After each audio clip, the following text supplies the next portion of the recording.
안녕하십니까. 울산부동산TV를 운영하고 있는 해운부동산중개연구소입니다. 오늘은 8년 자격농지 양도시 양도소득세 비과세 적용 요건에 대해서 살펴보도록 하겠습니다. 심심찮게 많이 질문이 들어와가지고 이에 대해서 설명을 해드리고자 합니다. 요건을 보면 이 법은 조세특례제한법에 나와 있습니다. 조세특례제한법에 나와 있는데요. 조세특례제한법에 나오는데 69조에 나옵니다. 자격농지에 대한 양도소득세 감면이라는 조문이 있는데 크게 세 가지 요건이 필요하거든요. 농지 소재지에 거주하는 거주자가 8년 이상 직접 경영한 농지를 양도인에 발생한 소득에 대해서는 양도소득세를 감면한다라고 되십니다. 근데 실질적으로 이걸 적용하기 위해서 여러 가지 요건이 필요한데요. 요건 하나 살펴보면 이렇습니다. 첫 번째는 농지 소재지에 거주하는 거주자에 대한 농지 소재지. 농지 소재지란 말은 첫 번째 요건 농지 소재하는 시, 군, 구 안의 지역이죠. 만약에 이 시란 말은 우리 광역시를 의미를 하는 것이 아니라 뭐 경주시라든지 뭐 양산시라 그런 걸 말이죠.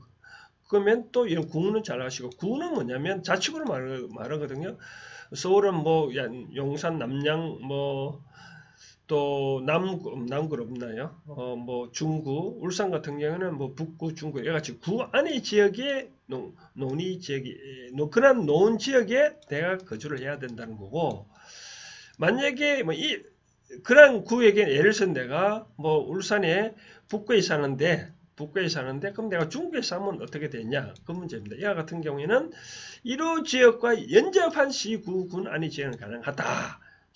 울산에 따진 경우에 논이 북구에 있고 내 집이 중구다. 그럼 서로 연접되어 있잖아요. 그렇죠? 이런 가능하고 또 울산의 북구에 연접한 중에 경주에 있잖아요. 그렇죠? 경주. 그러면 이 경주의 땅도 연접한 지역이기 때문에 가능하다라고 되고 또 세 번째는 해당 농지로부터 직선거리 30km 이내 지역 비록 연접되어 있지 않더라도 30km면 직선거리 30km 이내면 괜찮다.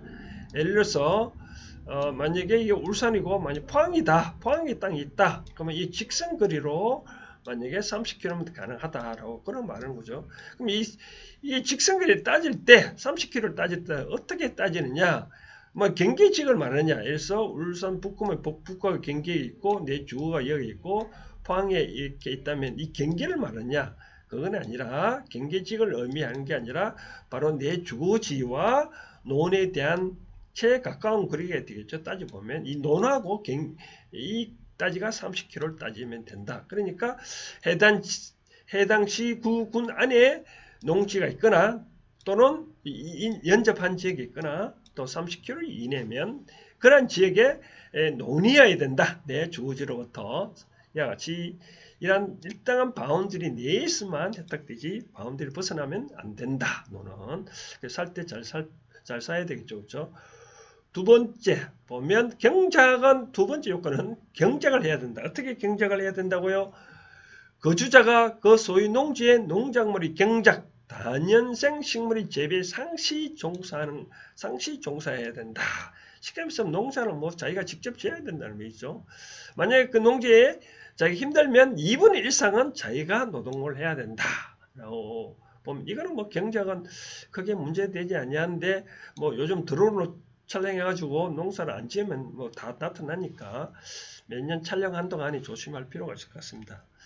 제일 중요한 거는 8년 자격 농지인데요. 농지 중에서도 어떤 농지냐 보면 그때 8년 제가 취득한 때로부터 양도할 때까지 8년 이상 자기가 경작한 사실이 있어야 된다라고 제일 중요한 겁니다. 8년인데 그런데 이 농지가 어떤 농지라도 다 되느냐 그런 건 아닙니다. 그런 거 아니고 어떤 양도를 현재 해당 지역이 특별시, 광역시 또 시에 있는 여기서 말하는 구는 제하고 엄면적은 제합니다. 이와 같이 특별시나 광역시나 시에 있는 중에서 주거지나 상업지, 공업지 안에 있는 농지는 이거는 안 된다. 이와 같이 주거지역, 상업지, 공업지역에 있는 농지가 있을 경우에는 그 중에 편입된 날로부터 3년 이내는 괜찮은데 3년이 지난 농지는 아무리 자기 농지해도 안 된다.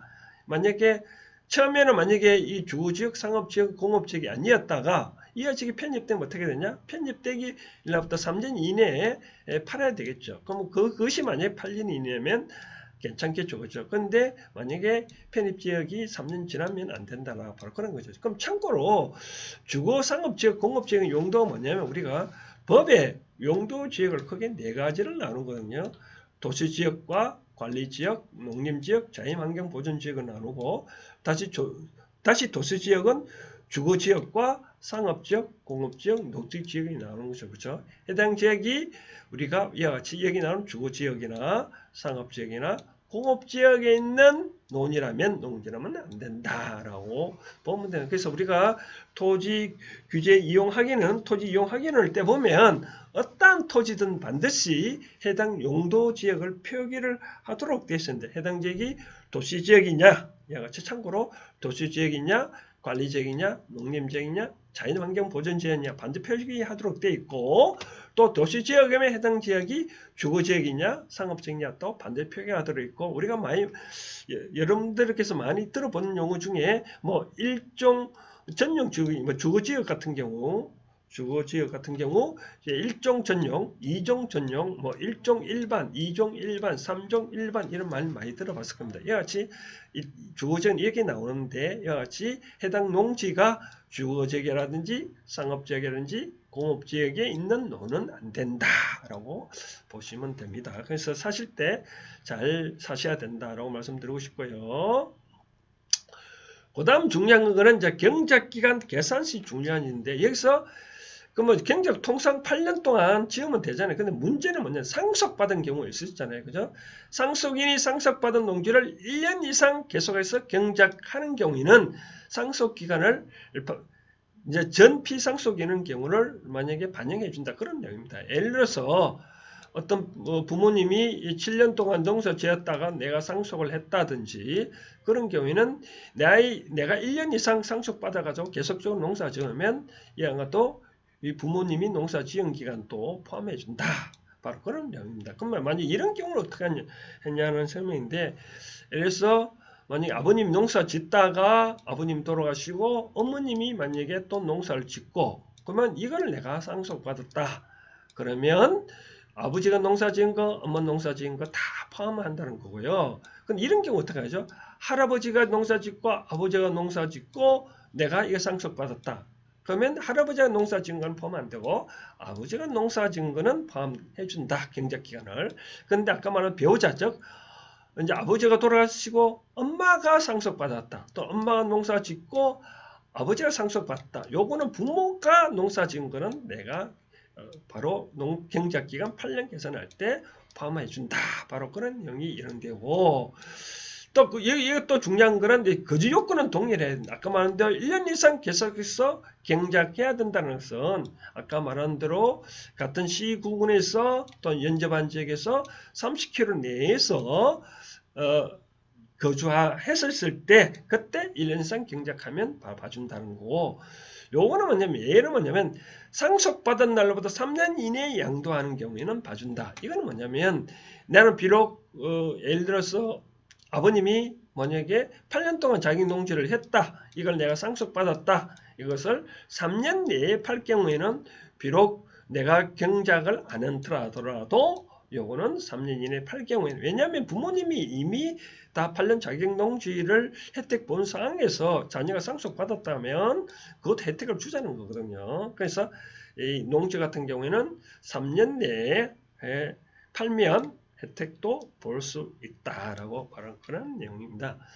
또 하나 중요한 거는 뭐냐면 다른 소득이 있을 경우 여기 중요한데요. 뭐냐면 아까 8년 자격 농지에 대해서는 우리 8년 동안 농사 지은 게 있어는 그런 양도소득이 있다고 봐줬잖아요. 그러면 중요한 게 자격이잖아요. 스스로 농사 지었다라고 해야 되는데 근데 객관적으로 봤을 때 자격이라고 스스로 농사 지었다고 할 수 있는 경우가 볼 수 없는 경우가 있을 수 있잖아요. 예를 들어서 내가 근로자가다. 근로자는 직장에서 뭐 열심히 일해야 되는데 농사 지었다가 말이 안 맞잖아요. 그렇죠? 그런 경우 또는 사업하는 사람 등등 있으면 그러면 안 되잖아요. 그래서 법에는 두 가지 요건을 추가로 갖췄다. 만약에 내가 사업소득금이 있거나 근로자가 총 금액 사업소득과 근로자 총 합계액이 3,700만이면 이한 경우에는 안 된다. 영원히 안 되는 게 아니라 일한 과세 기간이 있는 경우 그 기간을 뺀다. 예를 들어서 내가 8년 채웠다고 좋다고 했는데 어떤 기간에 내 급여가 만약에 3,700만이 넘었다. 또 사업소득 금액에 합해서 넘었다. 그럼 그 기간을 뺀다는 거죠. 그죠? 그 기간 빼고 8년을 계산한다는 거고, 그럼 이런 경우는 어떻냐라고 제가 말씀드리고 싶은데, 사업소득은 요즘같이 경제가 어려우면 사업소득이 뭐 마이너스가 있잖아요. 그럼 내가 마이너스 어떤 사업소득이 결손이 났다. 1,000만 원 받고, 만약에 근로자가 소득이 만약에 뭐 4,700만이다. 그럼 뭐 계산을 합하면 그럼 뭐 3,700만 원이잖아요. 뭐 그럼 해당되느냐?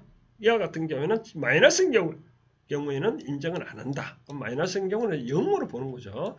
0으로 보고 나머지 요것만 계산해서 총 근로자가 이렇게 되면 그렇게 된다. 바로 그런 내용이고, 두 번째로 말씀드리고 싶은, 자, 그러면 만약에 사업소득 있는 사람이 마이너스가 아니라, 그럼 마이너스가 아니라 어떤 소득이 있다라고 했었을 때, 또 마이너스 하더라도 매출액 기준을 따져보는 거죠. 매출액을 따져봐서, 만약 업, 광업, 도매, 소매업, 부동산 매매업, 기타 사업하는 경우는 3억 원이 넘으면, 비록 마이너스 하더라도 매출액이 3억이 넘으면 또 안 된다.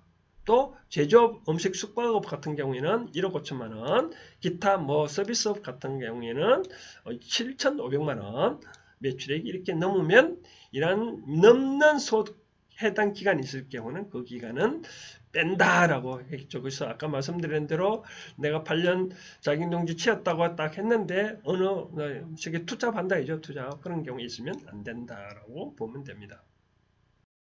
자, 추가적으로 더 질문한 사항이 있으면 회원 부동산 중개연구소로 오시면 친절히 상담해 드리도록 하겠습니다. 이상입니다.